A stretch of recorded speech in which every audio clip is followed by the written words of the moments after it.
సంఘ బిడ్డలకు వందనాలు.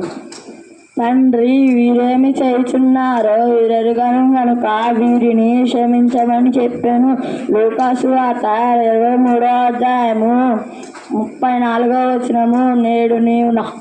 నేడు నీవు నాతో కూడా పరదైసులో ఉండుమని నిత్యముగా నీతో చెప్పుచున్నాను.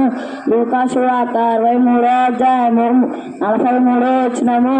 అమ్మా, ఇదిగో నీ కుమారుడు తన తల్లితో చెప్పాను. శిష్యులను చూచి ఇదిగో నీ తల్లి అని చెప్పాను. యోహాను సువార్త 19వ అధ్యాయము 26వ వచనము. ఏలి ఏలి లామా సబక్తాని అని దగ్గరగా కేక వేసాను. మత్తయి సువార్త 27వ అధ్యాయము 46వ వచనము. నేను తప్పుకొని చెప్పాను. యోహాను సువార్త 19వ అధ్యాయము 28వ వచనము 6వ మాట సమాప్తమైనది. యోహాను సువార్త 19వ అధ్యాయము 30వ వచనము. తండ్రి, నీ చేతికి నా ఆత్మను అప్పగించుకొనుచున్నాను. లూకాసు వార్త 23వ అధ్యాయము 46వ వచనము.